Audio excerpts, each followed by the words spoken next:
Selamat datang di Beetle Channel, semoga kita bahagia. Jangan lupa subscribe, like, komen dan share agar channel ini semakin berkembang. Terima kasih. Bab 988.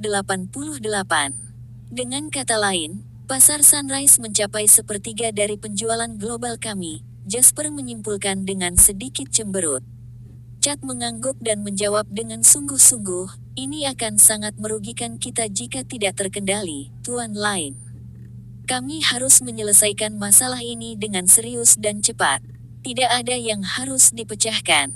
Jasper menggelengkan kepalanya dan berbicara dengan tegas, kami akan menyerah di pasar Sunrise untuk sementara. Kata-kata Jasper mengejutkan semua orang di ruangan itu. Bapak Lain, penjualan dan keuntungan pasar Sunrise sangat penting bagi kami. Kita akan rugi besar jika menyerah sekarang, Chad berbicara dengan panik. Jasper menjawab, ini adalah serangan bisnis yang diperhitungkan. Sunrise Land adalah wilayah lawan, dan kekuatan mereka dapat terlihat di mana-mana. Tanpa menyingkirkan dalang ini, JW sendiri tidak cukup kuat untuk melawan mereka di Sunrise Land. Ini tidak realistis. Belum lagi, Kobe Trading Co., Ltd. Yang melanggar kontrak. Mereka harus membayar kompensasi, dan kami akan memeras mereka dari setiap sen yang kami bisa sesuai dengan kontrak. Itu jumlah uang yang cukup banyak. Seorang pebisnis yang cerdas harus bisa membedakan mana yang layak diperjuangkan dan mana yang tidak. Softwin adalah satu-satunya alasan yang mungkin mengapa JW Electronics tiba-tiba ditolak dari pasar Sunrise. Jasper telah bersiap untuk menerima pembalasan Softwin ketika dia menolak perintah arogan mereka pagi ini. Jasper hanya memberi mereka alasan untuk bertindak lebih cepat. Cepat nanti, dia harus menolak permintaan Softwin untuk menyerahkan Abilon. Kemenangan masih akan bergantung pada pertarungan JW dan Softwin atas Abilon Inc. JW Electronics hanyalah pengorbanan sementara. Jadi kita hanya akan menerimanya dan melanjutkan. Tanya Chad dengan marah. Jasper tersenyum dan menjawab, tentu saja tidak. Karena pasar Sunrise Land telah memutuskan untuk menolak kita, maka kita akan menemukan senjata dan serangan kita sendiri. Ronnie dan Toshiba dari Sunrise Land memiliki musuh mereka sendiri. Keluarga Lang dari Sentel Corporation masih ingat bagaimana Sunrise Land menggunakan pemutar CD mereka untuk melahap pasar rekaman CD Konerana. Kemudian Jasper menoleh ke Chad dan menginstruksikan, kamu dan Lance harus mulai berkemas. Anda akan pergi ke Koreana dalam 2 hari untuk menandatangani kemitraan dengan Sentel Corporation. Kami akan memberikan lisensi eksklusif kepada Sentel Corporation untuk teknologi MP4 kami yang dipatenkan, yang memungkinkan mereka menggunakan teknologi kami untuk memproduksi dan menjual MP4 di Koreana dan Sunrise Land. Kami akan membagikan penelitian kami tentang MP5 dengan mereka juga. Saya akan berbicara dengan Sentel dan menyetujui secara spesifik kemitraan dan distribusi keuntungan. Jadi tunggu saja lampu hijauku. Mata Chad bersinar dan dia menjawab, Sentel Corporation sangat kuat, dan mereka pasti akan mampu masuk ke pasar Sunrise Land. Tuan Lain, rencana yang bagus untuk menembak kaki mereka. Kita masih terlalu lemah. Jasper menggelengkan kepalanya dan menghela nafas sebelum dia menjawab, jika JW sudah cukup kuat dengan sendirinya, kita bahkan tidak perlu memanfaatkan Sentel dengan teknologi kita. Kami dapat menghasilkan uang kapan saja, tetapi teknologi adalah cara kami memonopoli pasar. Tanpa teknologi, uang apapun yang kita hasilkan harus datang sebagai hasil kerja fisik. Chad mengangguk setuju pada kata-kata Jasper. Dia sudah merasakan monopoli teknis dan tidak ada pesaing di pasar yang perlu dikhawatirkan, jadi dia memahami konsep ini dengan baik. Setelah pertemuan, para eksekutif senior mulai mengajukan. Sementara itu, Jasper tetap berada di ruang konferensi, tenggelam dalam pikirannya. Apakah kamu akan segera pergi? Wendy mendorong membuka pintu ruang konferensi dan bertanya kepada Jasper dengan cemas. Jasper tersenyum.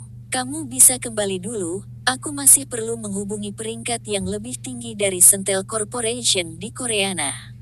Apakah ini lawan yang sulit? Wendy duduk di samping Jasper dan bertanya dengan lembut. Jasper tertawa. Saya telah berhasil menghadapi lawan yang mudah dan sulit sebelumnya, bukan? Jangan khawatir, mereka tidak bisa menghentikanku. Wendy menggelengkan kepalanya dan berbicara dengan penuh perhatian. Tetap saja, jangan memaksakan diri terlalu keras dan jaga kesehatanmu. Bab 989. Bahkan jika kita menutup perusahaan, kita masih punya lebih dari cukup uang untuk berbelanja secara royal selama 10 masa hidup. Jasper mencubit ujung hidung Wendy dan berkata dengan lembut, "Aku tahu. Jangan khawatirkan aku." Baru kemudian Wendy bangun. Dia bertanya, "Jadi, haruskah saya menunggu Anda untuk makan malam-malam ini? Simpan saja sesuatu untukku. Saya tidak tahu kapan saya akan pulang." Setelah Wendy pergi, Jasper bangkit untuk membasuh wajahnya. Kemudian dia kembali ke kantornya dan memutar nomor yang sudah lama dia simpan. "Hai, apakah kamu sudah memikirkan bagaimana kamu bisa menggunakanku lagi?" Sapaan baru Sylvie membuat Jasper merasa sedikit malu. "Hanya itu yang kamu lihat dariku? Seseorang yang hanya tahu bagaimana menggunakanmu?" tanya Jasper. Sylvie terkekeh dan menjawab, "Sejauh pemahaman singkatku tentangmu, ya. Baiklah, kalau begitu sebaiknya aku bersih-bersih saja." "Pemahaman Anda tidak sesingkat yang Anda pikirkan." Kata-kata Jasper membuat Sylvie tertawa terbahak-bahak. "Berbicara denganmu selalu lebih menarik." "Baiklah kalau begitu, lanjutkan." "Apa itu?" "Meskipun saya berharap itu bukan sesuatu yang besar, saya agak sibuk akhir-akhir ini." Jasper dapat melihat bahwa Sylvie berusaha menjauhkan diri darinya berdasarkan cara dia berbicara, dan dia menjawab, "Jangan khawatir. Ini saling menguntungkan kali ini." Keluarga Langsentel dulunya menguasai 80% pangsa pasar Koreana untuk perangkat rekaman CD beberapa tahun lalu. Namun, Ronnie dan Toshiba mencuri riset teknis Anda dan membuat pemutar rekaman CD versi baru. Hal ini mengakibatkan keluarga Langsentel kehilangan 60% pangsa pasar dalam semalam, dan Sentel Corporation masih belum sepenuhnya pulih di pasar pemutar musik Koreana. "Saya pikir saya telah menemukan kesempatan sempurna bagi Anda untuk melakukan balas dendam Anda atas penghinaan seperti itu." Sylvie menjawab dengan hati-hati setelah mendengar Jasper, "Itulah faktanya, tapi itu tidak berguna bagiku. Mungkin ayahku ingin mendiskusikan topik ini denganmu. Saya tidak punya waktu seperti itu, jadi saya ingin Anda menyampaikannya kepada keluarga Anda." Jasper melanjutkan dengan tegas, "Saya dapat membagikan semua penelitian teknis untuk MP4 yang sudah diproduksi, serta MP5 yang masih dalam penelitian dengan Sentel Corporation. Saya juga akan memberi Anda lisensi eksklusif yang memungkinkan Anda memproduksi dan menjualnya di Koreana dan Sunrise Land. Satu-satunya permintaan saya adalah CW Electronics mengambil 70% dari laba bersih."